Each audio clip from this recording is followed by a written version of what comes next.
Hello, hello, hello, everybody. My name is Steve Ford. Welcome to your English lesson. Today, I've got a wonderful lesson talking about your memories, my memories, those very special memories that we have in our lives, which we call milestones. So, are you ready? Let's go.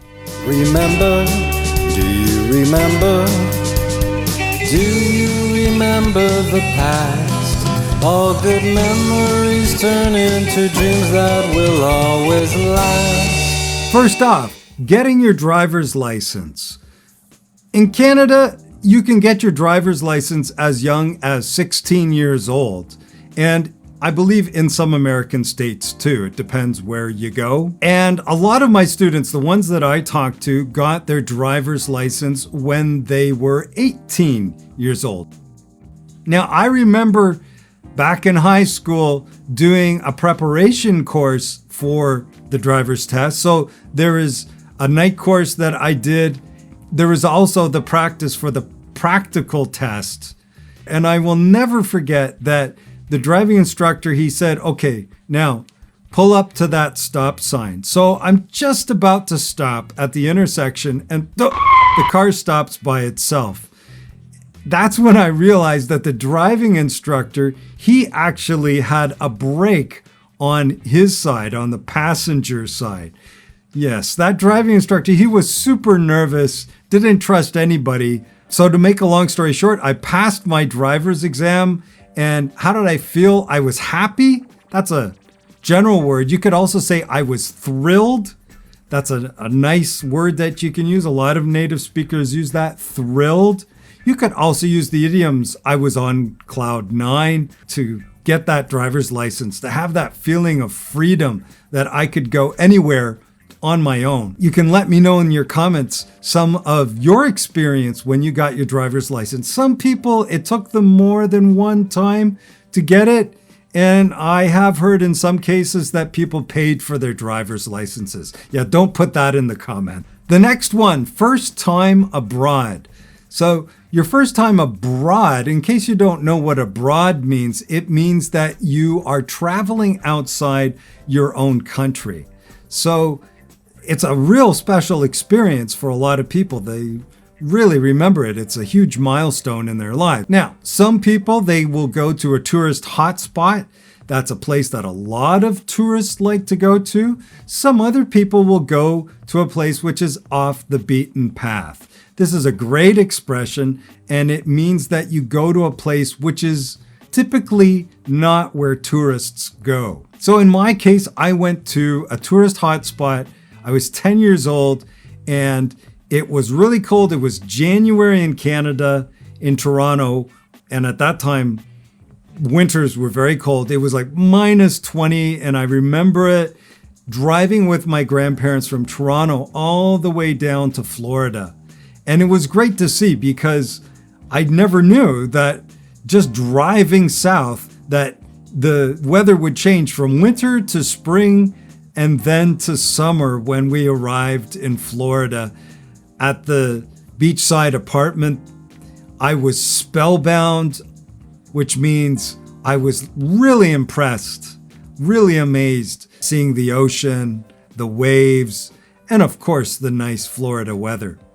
So these are very fond memories. These are memories that we hold very close to our heart. That's another great collocation, fond memories. I have fond memories of those times. The next one is your first cell phone. Your first cell phone. And I'm going to talk about one which was popular back in the day, way back when. A long time ago. So back in the day, I remember that I bought a Nokia cell phone. And I think that was 1997. It was a big deal at the time to have a cell phone. It was a bit of a status symbol to have a cell phone at that time. And one thing that I particularly remember is that it had this little video game called Snake. And I thought that was so cool to have a phone and also be able to play a video game on the screen, of course, now. So I can ask you, did you buy your own cell phone?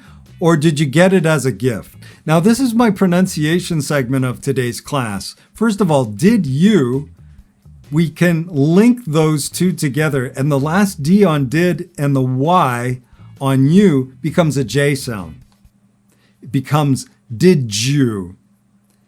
Get it, the T at the end of get becomes what we call a flat T. So we pronounce it, a lot of people pronounce it like arr. Arr. Native speakers would see that as a D. Get it. And then the last T on gift, we don't pronounce. It's called a stop T. We say gift, gift. So we're going to pronounce it, but we don't. So you can link those together and say, did you get it as a gift? And then you can repeat it after me now. Did you get it as a gift? Now you.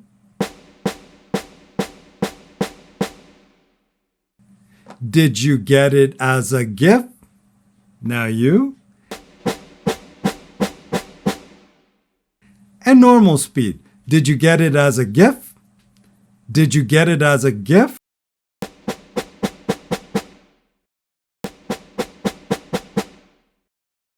So I really invite you to try and practice those because it helps you not only to speak English more fluently, but to hear native speakers speaking more quickly. So you let me know, do you have all your old cell phones? Do you remember which cell phone? Some people keep all of them in a drawer somewhere. So you let me know about your first cell phone. Okay, everybody, I'm going to do a dialogue now to help you practice some of this vocabulary, some of this pronunciation. So do you have any fond memories of when you were a kid? So many. But one of the biggest milestones in my life was when I traveled abroad for the first time with my family as a kid. Oh yeah? Where did you go? Well, I was 10 and my family went to Egypt. Huh. What do you remember most? So I'm from New York originally, so seeing the pyramids for me was a big deal. I have some really fond memories of climbing the Giza pyramid. Back in the day, tourists were allowed to do it sometimes. That must have been an amazing experience. Bro, it was so badass. The view from the top was stunning. I mean, I was completely spellbound. I'll never forget it. Okay, everybody, I hope that you enjoyed this lesson. I'm going to be doing a continuation of more milestones in my next lesson. If you would like to subscribe to my channel, you can do that here. You can watch more videos here. You can follow me on my social networks. You can also contact me for English lessons. And I look forward to seeing you in our next English lesson. Bye for now.